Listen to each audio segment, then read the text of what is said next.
I'm excited to announce today that Dr. Michael Gion and his team have used our Spitzer Space Telescope to determine that there are actually 7 Earth-sized planets orbiting the nearby TRAPPIST-1 star about 40 light years away. What's more, as you can see in this illustration, is that 3 of these planets, marked in green, are in the habitable zone, where liquid water can pool on the surface. In fact, with the right atmospheric conditions, there could be water on any of these planets. So for the first time, we found as many terrestrial planets around a single star, and that's the first time we have been able to measure, in addition to that, both the masses and the radii of these habitable zone type Earth-sized planets. These planets are among the best of all the planets we know to follow up, to see, for example, with the James Webb Space Telescope that we're going to launch last year, the atmospheres, and also to look at biosignatures if there are any. The discovery gives us a hint that finding a second Earth is not just a matter of if, but when.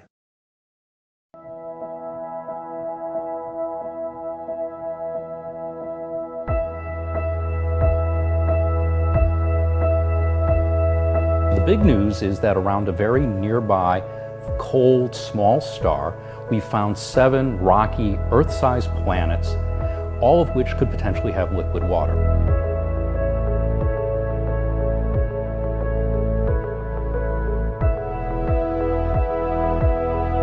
For me, it's mind-blowing.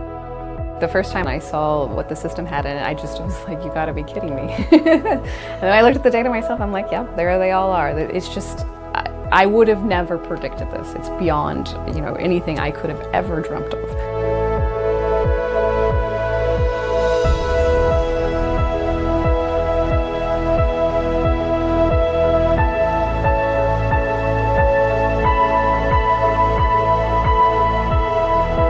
I felt super excited, amazed by the existence. The very existence of the system was kind of shock.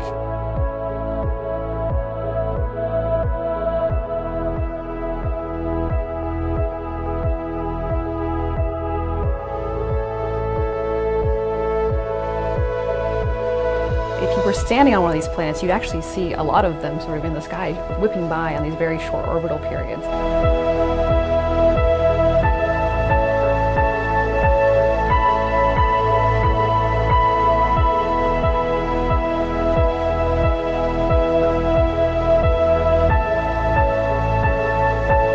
It is an excellent, fantastic discovery.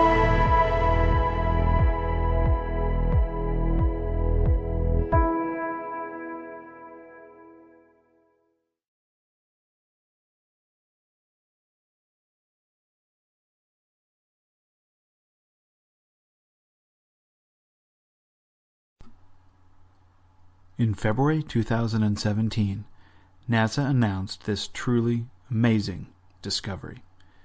And thanks to the NASA artists' renditions, we now have images that have been implanted in our mind of what these worlds may actually look like in all their beauty.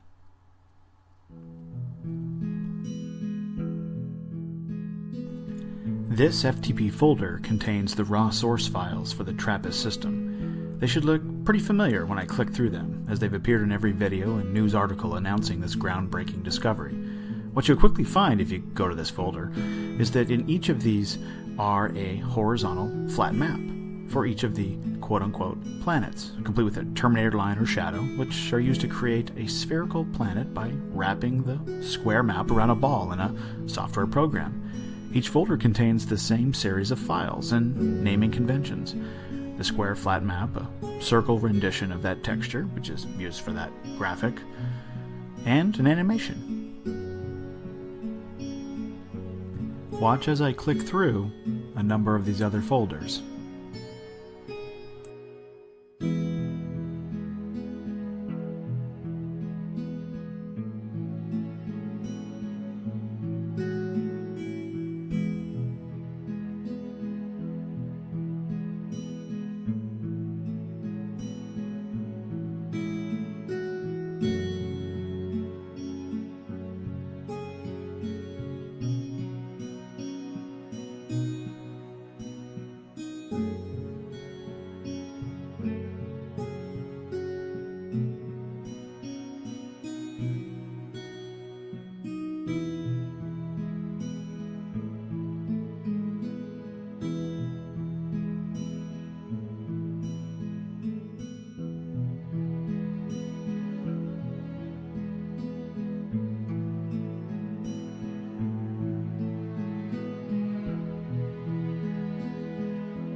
Look familiar? The condemning evidence here is the fact that the TRAPPIST system source file maps are in this folder, which are identical to the maps of the planets and moons from our solar system, even though the TRAPPIST system is known to be 100% created by artists. That's right, in each folder for Mercury, Venus, Mars, Jupiter, Saturn, Uranus, Neptune, and Pluto are the same files with a naming convention for the square flat maps, the circle rendition, which is the flat map wrapped around a ball to make it a sphere, and the same animation. Jet Propulsion Lab does not even hide some of these maps, as you can download them from the JPL website. It's extremely simple to take these circle renditions from these square maps wrapped around a ball and add a Terminator line or shadow to make it, give it some depth and make it look like it's floating in outer space. Check out this video I made of the 8 planets of our solar system. These are all NASA images.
So in conclusion, the TRAPPIST artists' conceptions were made with the same software that created the maps of the quote-unquote actual planets and moons of our solar system. This is why you get images of Jupiter years apart with the same weather. They are the same source file, the same 3D modeling software, and the same animation. This has been Paul on the Plane. Keep it flat.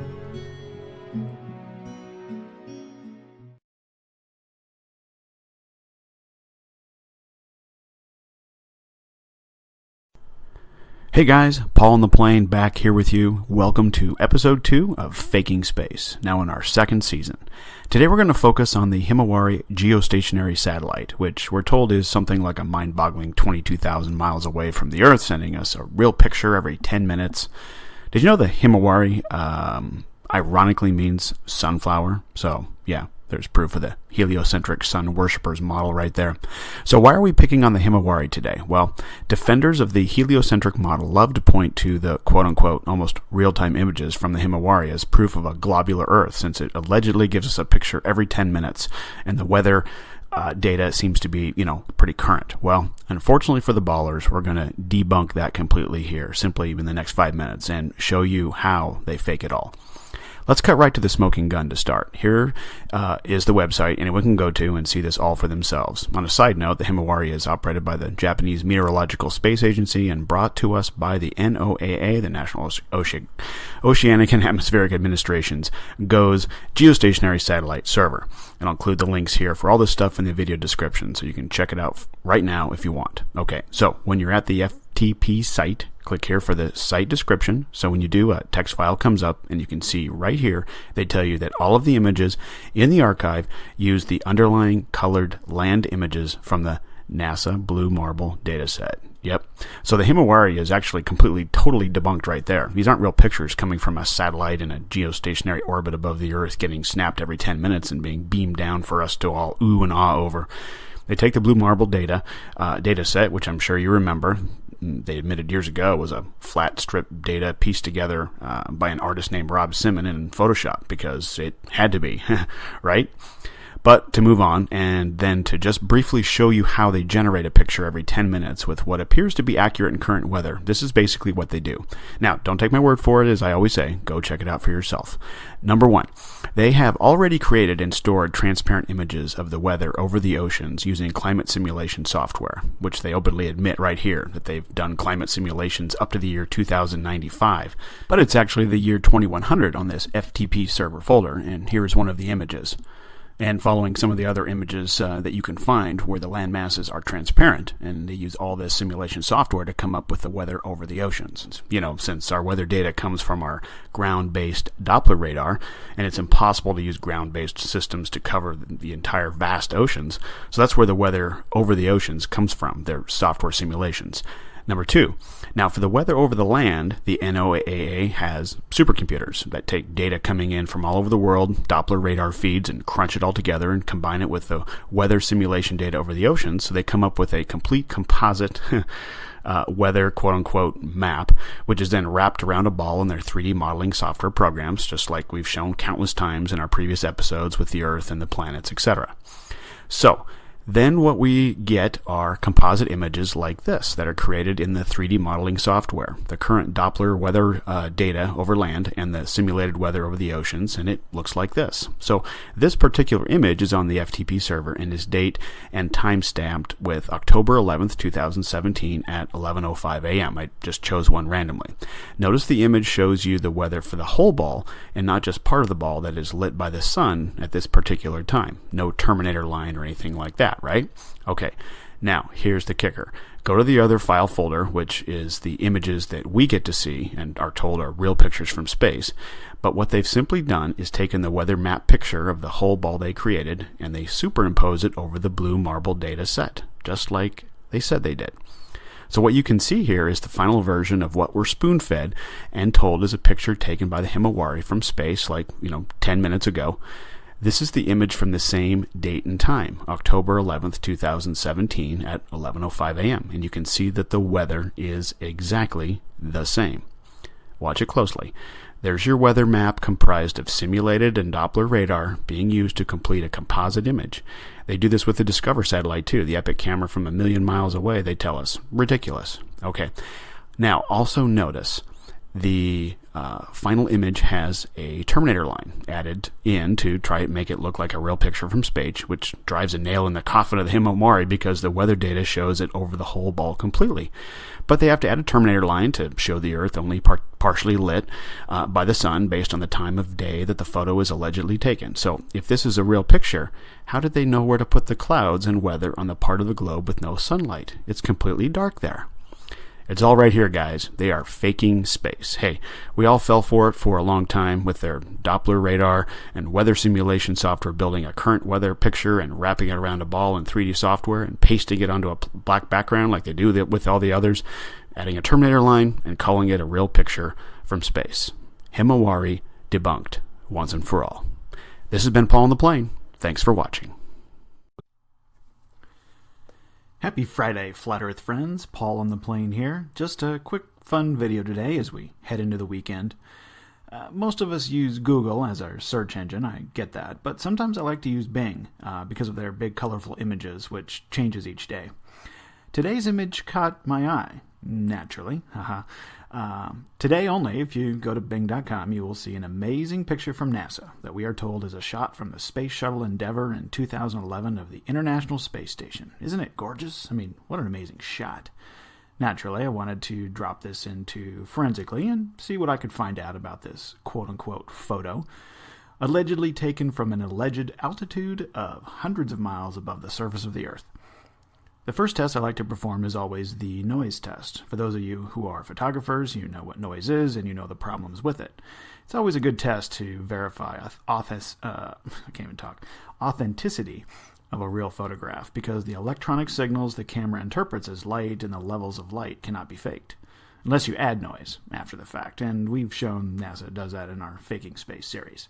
Anyways, back to this quote-unquote photo. Well, it's definitely composite, as NASA would admit. It's a composite of 2 shots, at least.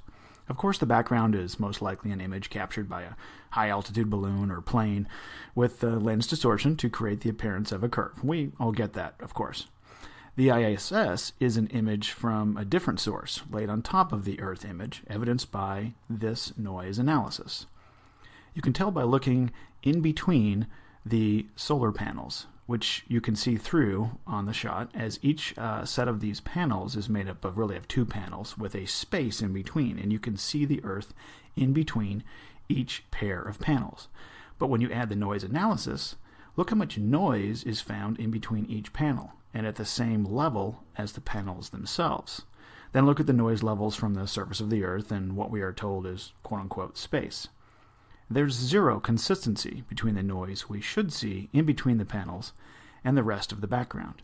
Clearly, this is a separate shot laid on top of another and being propagated as a single shot taken from the space shuttle of the I.S.S.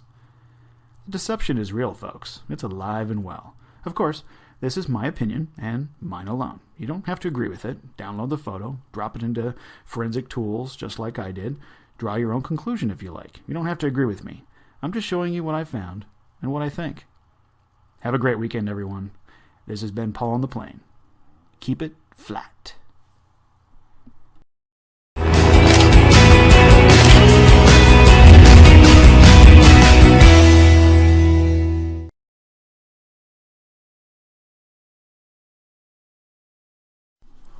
Hello. Paul on the Plane here, back with you with another episode of Faking Space. This is episode 4 of season 2, and today we'll be picking on JAXA again, the Japanese Aerospace Exploration Agency. Earlier in season 2, we tore up JAXA's Himawari, showing how they produce their fake Earth images in real time using Doppler radar and weather forecast simulations crunched by the NOAA supercomputers. In this episode, we're digging a little deeper into the JAXA archives and analyzing their Earthrise image from April 5th, 2008. You know, we hear a lot from the Globe Earth defenders living in their science fiction fantasy world that the other space agencies, like JAXA, couldn't possibly be colluding with NASA to fake space and continue to reinforce the Globe Earth lie by raping and pillaging their taxpayers.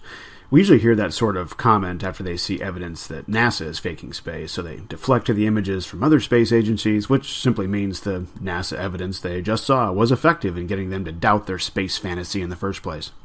But admittedly, JAXA does a much better job of trying to make the images that they produce look like they actually have a real camera flying around on a satellite in outer space, taking photos and beaming them back to Earth where we get to ooh and ah. But anyone with half a brain who takes a few minutes to look at their quote-unquote photos and compares them to how real photos react to forensic tools will see through their fakery too. Yep, sorry folks, JAXA is faking space just like NASA is. Okay, let's get into the evidence here. You may recall the handful of episodes I produced in Season 1 of the Earthrise images from the LRO, the Lunar Reconnaissance Orbiter, showing how NASA failed to even remove the boxes around their transparent images of the so-called globe. And the images, of course, failed all the tests to see if they were real photos. No noise, no ambient light, and the obvious pasting of the blue marble composite image onto a black background with the lunar surface added in. JAXA, on the other hand, actually added noise to their Earthrise image, which any software image editor program can do. Sorry to burst your bubble there. Photoscape here is a completely free image editor and has that functionality. See, JAXA? That's all you had to do to make it look more real. But when you see what camera noise looks like in a real photo, like the one I took here from Earth to the Moon, and compare it to JAXA's image from the Moon to the Earth, you can see how their noise is completely inconsistent in pattern and shape. Also, the noise analysis in forensically reveals the image of the Earth was simply copied and pasted in. See the peaks around the image? Nice try, JAXA.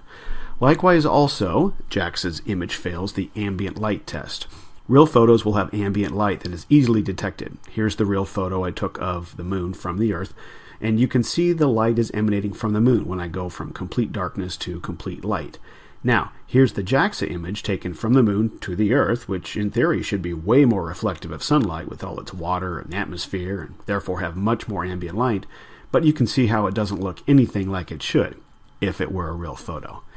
But at least JAXA took out the box around the Earth, like NASA failed to do, right? Well, if you increase the gamma brightness and backlighting in the JAXA image, you can see they just crop the image closer, because there's the evidence of the box on the edge of the frame here. See the vertical lines when I zoom in? You use my Moon photo and increase the gamma brightness and backlighting, and no vertical lines will ever show up. It's because mine is actually a photo. Theirs isn't. It's as simple as that. So there you have it, another space agency giving you a breathtaking image of a globular Earth, hoping you will be left breathless and in awe of the beauty of our world floating, spinning, flying, hurtling through space. Well, keep sending JAXA your money, you citizens of Japan. Here's what you're getting for it. A for effort, JAXA. We appreciate the fact that you at least put some effort into trying to make your fake images look like real photos. But we're on to you too, you fakers. This has been Paul on the Plane. Thanks for watching.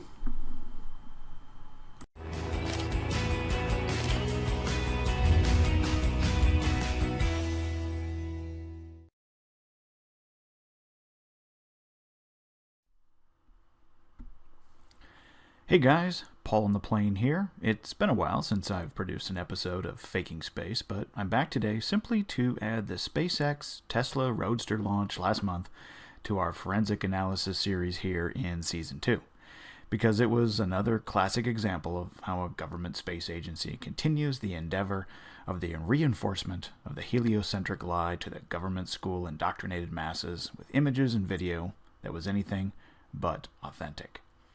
If you think for 1 second that SpaceX and NASA aren't connected, you better check the facts.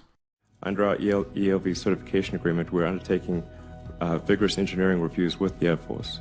To date, we've delivered more than 30,000 data items to the Air Force and provided total access to our internal systems to more than 300 government officials for certification. And we hope to complete that certification this year.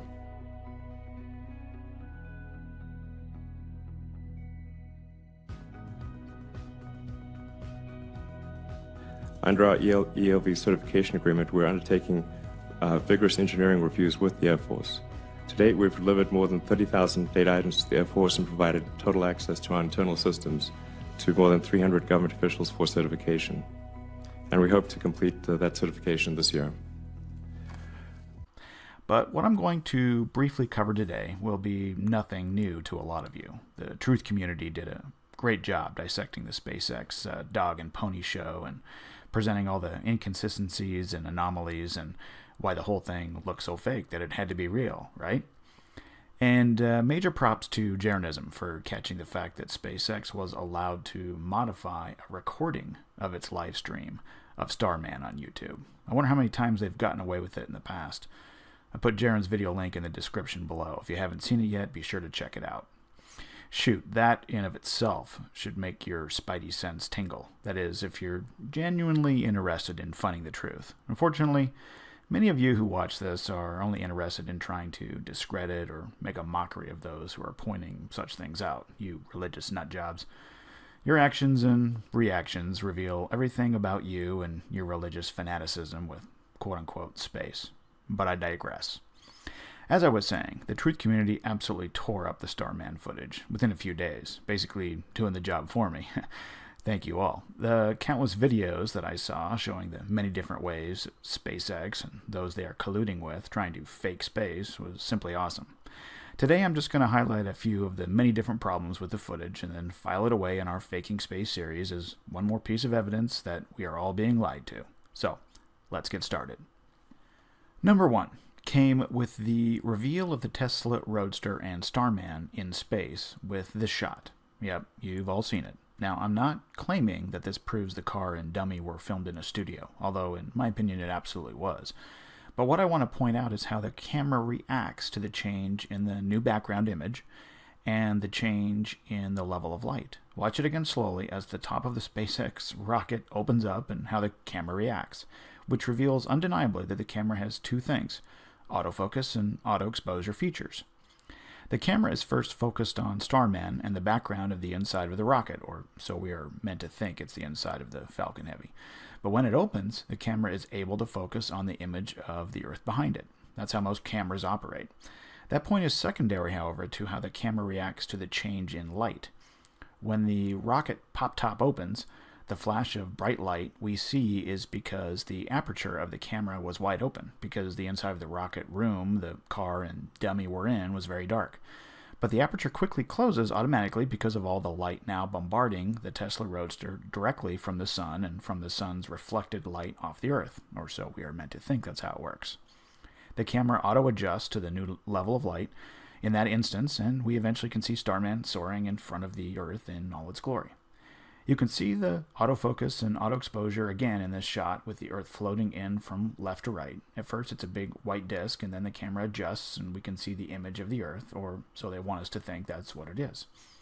So now that we've proven the camera has autofocus and auto exposure settings, we can view the rest of the footage with a concrete understanding of what the camera should pick up and what it should not. Like stars. With the camera's aperture wide open inside the dark room, when the rocket first opens, we should see it pick up the stars in the background. After all, we're continually told by the space agencies we don't see the stars in their space footage because of the amount of ambient light coming from the Earth. But with the lens wide open and able to receive all the light from the stars, they don't show up, even for a split second. And when the camera floats around and is pointed into the deep dark blackness of space and the supposed light from the sun and ambient light from the Earth is behind the camera, we don't even see a couple of the brightest stars? You're kidding, right? All you photographers out there should be calling bullshit like I am. Guys, they are faking space. Okay, number 2. I saw quite a few YouTubers pick up on this quickly, right after dissecting the footage of Starman floating in front of an image of the Earth. And they are spot on. Watch closely the C.G.I. glitch of the Earth in the background as the Tesla floats in front of it. Did you see it? Watch it again. This time slowly. Now, why is this significant? Because Starman and his red chick magnet of a car didn't glitch. It was only the background of the moving image, meaning it's a layered video feed. If it was a camera glitch, you would see Starman, his Tesla, and the Earth all glitch simultaneously, in the same way, in the same direction, and all recover at the same time. You don't, because it was just one layer of the video suffering this glitch, while the video feed of Starman and his hot ride, the top layer, was consistent. Busted. When are you guys going to start asking yourself why they have to fake all this science fiction garbage if space, as it is presented to us in our government schools and in the mainstream media, is true? Okay, number 3. The last one I'll point out today is the anomaly, I call it, on the Earth image video layer here. Look through the Tesla windshield and you can see the dark spot going from left to right. It looks like a long space turd. Unfortunately, Elon, it looks like a few pixels on your flat screen just went out. I have no idea what that is or why it appeared on the video layer other than it's not supposed to be there because we've never seen a long black turd floating above the clouds in any of the other hundreds of Earth shots we are spoon-fed from the government space agencies, from the Epic Discover, the Himawari, the Electro-L satellites, which give us all these amazing, quote-unquote, photos of the spinning, orbiting space pair. They aren't photos. This channel has debunked that 1,000 times over. Even the Lunar Reconnaissance Orbiter, or LRO, and its breathtaking Earthrise shots in all their high-def glory never picked up a giant space turd. So, sorry, Mr. Musk, another C.G.I. fail to add to this pile of crap. The faking of space continues. You are being lied to. But, to many of you watching, Elon said it's real, so it must be. And a lot of people think it's real, so it must be. CNN said it's real, so for damn sure it must be. Don't think for yourself. I mean, no one has ever fooled you before, and they certainly aren't now, right? You're so smart, and your faith is so strong. Before I close, props also go out to Bob at Globebusters for his research on the Tesla Roadster's tires and how they would react to not only the vacuum of space, but also to the freezing temperatures in space, if you have enough faith in what they tell you space is like, that is. If you haven't seen that Globebusters episode, check it out. The link is in the description. SpaceX, Starman, a Tesla in space. Hope you guys are all enjoying the show. Debunked, debunked, debunked. Until next time, this has been Paul on the Plane. Thanks for watching.